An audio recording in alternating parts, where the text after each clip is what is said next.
Olá pessoal, tudo bom? Aqui é o Cristiano Bosa, sou consultor em agroecologia e produção orgânica. Esse vídeo aqui a gente vai estar tratando de produção de leite orgânico, normas e tecnologias. Esse é o segundo vídeo.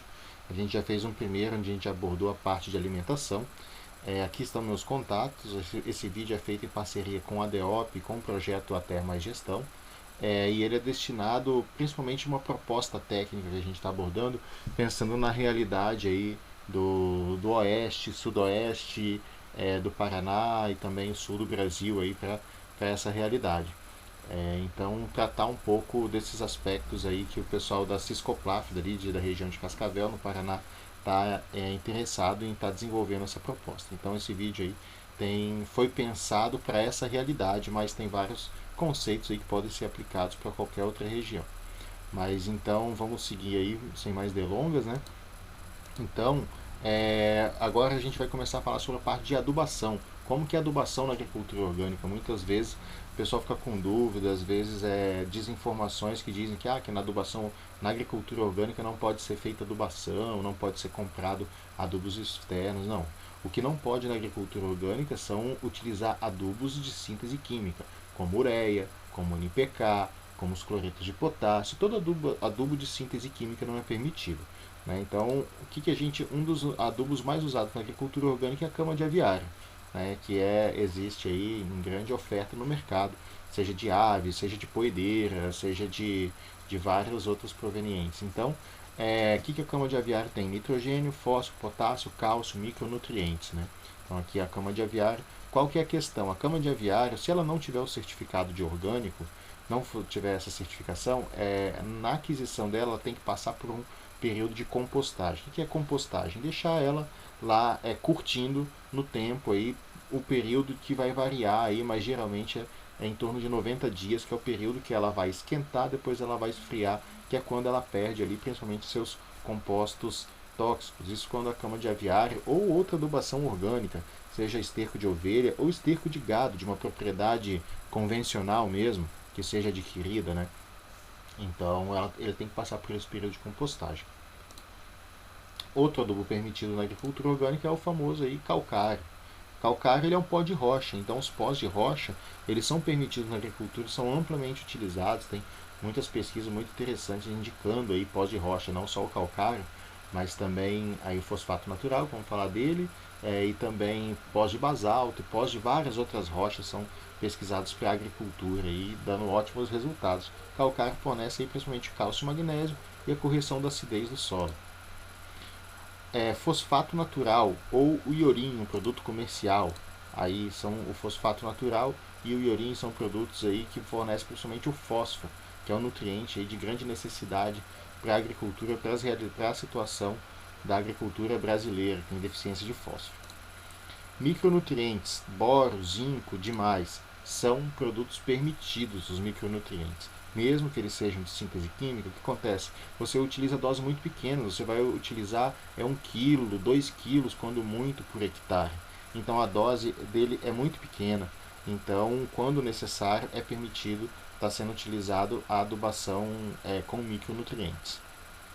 Também a cinza de fogão é algo que, assim, dependendo da realidade, talvez não tanto pensando em bovinocultura de leite, que usa maiores áreas, mas em hortaliças eu oriento bastante o pessoal a estar utilizando, que nas propriedades rurais você produz bastante cinza, né? Seja nos fogões a lenha, seja nas churrasqueiras e tudo. Né? Só tomar o cuidado de não ter o sal nessa cinza de fogão, porque se tiver sal nessa cinza de fogão, você vai estar salinizando o solo, causando acidez. Ecocil, outro produto também aí que fornece principalmente o potássio. E ele também fornece a sílica e o cálcio. A sílica, que é um elemento interessante também, que aumenta a resistência das plantas a pragas e doenças, e o potássio. Então, a gente tem aí uma gama de adubos, né, que não esgotando todos, mas existem vários outros no mercado. Falei de algumas marcas comerciais aqui, mas existem várias outras. Então, possibilidade de adubação nós temos várias aí para a agricultura orgânica. Para além disso, pensando em bovinocultura de leite, voltando aqui, cada vaca esterca por dia na casa de 20, 30 quilos de esterco por dia, e urina também por dia, 10 litros de urina, até mais litros de urina por dia. Quando você trabalha com piqueteamento, que a gente falou no vídeo passado, toda essa adubação está indo para pastagem. Você imagina aí 20 cabeças de gado, 20 vacas num piquete de 500 metros quadrados, 700 metros quadrados, depende aí de como que vai ficar esse piqueteamento. Então é uma adubação muito pesada que está sendo feita naquela área. Então a recuperação de solo, só pelo processo de piqueteamento, ela é muito grande, nas vacas pousando no pasto, que aí é uma proposta também que tem que estar ligada ao piqueteamento. As vacas têm que dormir no pasto e não numa área de confinamento, porque senão esse esterco aí, principalmente da noite, se perde bastante. Então aí a parte de controle de parasitas. Né? Então, quais são as alternativas de controle de parasita para produção orgânica? Basicamente, a gente não pode utilizar medicamentos veterinários químicos. Né? E o que a gente vai fazer então? Homeopatia com sal homeopático. Então, a homeopatia é uma das coisas que já vem sendo utilizada na agricultura, mesmo na agricultura não orgânica, com ótimos resultados. Né? Então, a gente tem a Stafisagra, que faz controle de carrapato, berne, moscas do chifre, pulsatila, para trabalhar a prevenção de mastite, a silícia mais efalsulfur, né, que ela trabalha a questão das diarreias, enfim, tem aí uma disponibilidade muito grande de homeopatias e que funcionam muito bem para o gado. Como que você vai fazer essa homeopatia? Você vai misturar ela no sal homeopático, no sal mineral. Você mistura a homeopatia no sal mineral e aí no se alimentar com sal, o gado já está fazendo um trabalho preventivo e tem também o trabalho curativo com as homeopatias. Né? A fitoterapia também é muito utilizada. Então, por exemplo, trabalhar o extrato de cinamomo, você vai trabalhar controle de carrapatos, mosca do chifre, berne, né? Você banhar o gado com extrato de folhas e sementes de cinamomo. Iodo com linhaça, você vai fazer ali os preventivos para mastite, fazer os tratamentos pré e pós-dipping.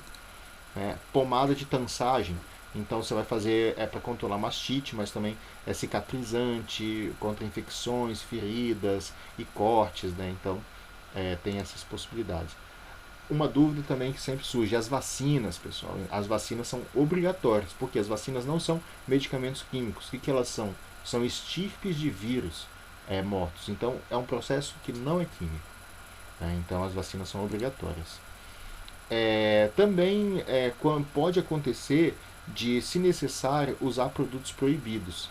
Então o que acontece? Às vezes a vaca ou o processo de homeopatia e fitoterapia não funciona. Então vai ser necessário utilizar um medicamento químico. A agricultura orgânica não proíbe, não leva o agricultor a perder uma vaca porque os medicamentos homeopáticos e fitoterápicos não deram conta. Às vezes um atendimento veterinário foi lá e identificou que só com medicamento químico é necessário. O que você tem que fazer com essa vaca? Ela vai para um piquete de quarentena para o animal. Então geralmente a gente tem um piquete de quarentena, que é o piquete onde o gado vai estar quando ele estiver fora do processo orgânico. E qual que é o período para ele voltar à produção orgânica? É o período de 2 vezes o determinado na bula. Quando a bula não fala nada, por exemplo, a bula fala que o período de carência de determinado medicamento são 5 dias. Você vai deixar a vaca nesse período de quarentena, no piquete de quarentena, por 10 dias. Se o medicamento proibido não fala de período de carência, então é 48 horas, são 2 dias.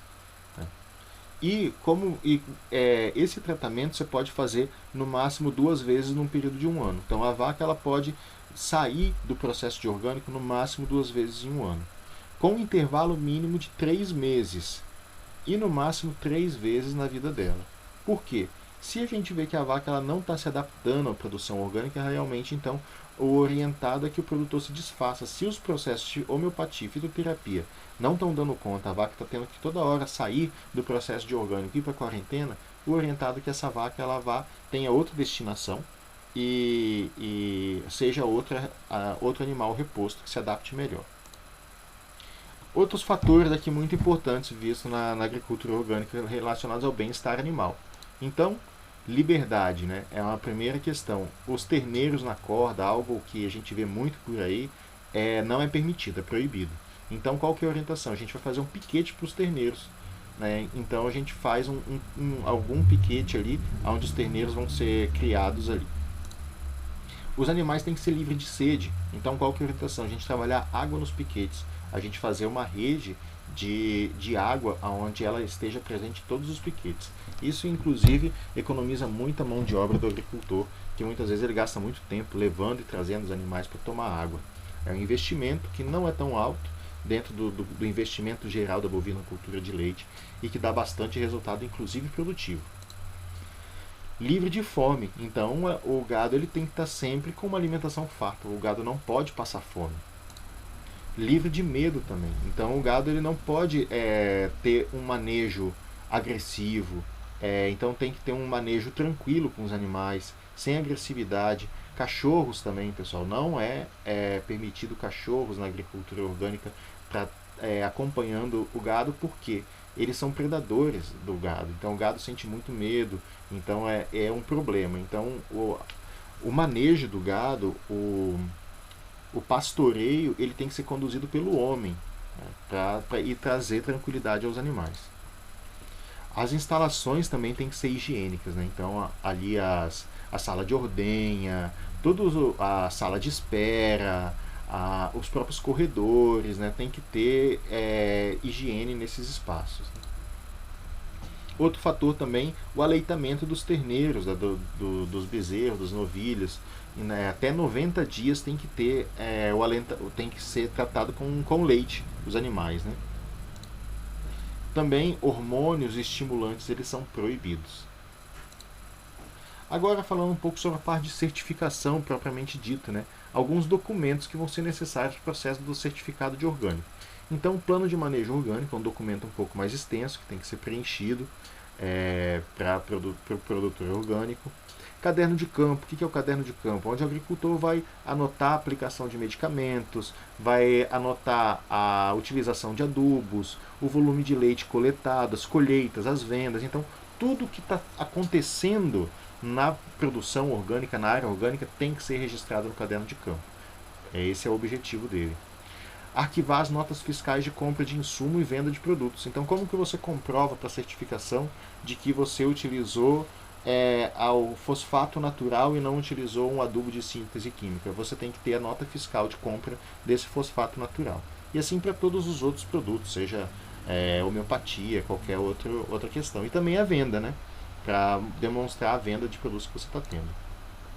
Declaração de manejo orgânico é um documento que geralmente os órgãos de assistência técnica fornecem para que o agricultor comprove que, por exemplo, ele passou por aquele período que a gente falou lá no começo, de 12 meses sem utilização de produtos químicos na pastagem e 6 meses sem utilização de produtos não permitidos nos animais. Então, uma declaração de que o produtor ele fez esse período de transição.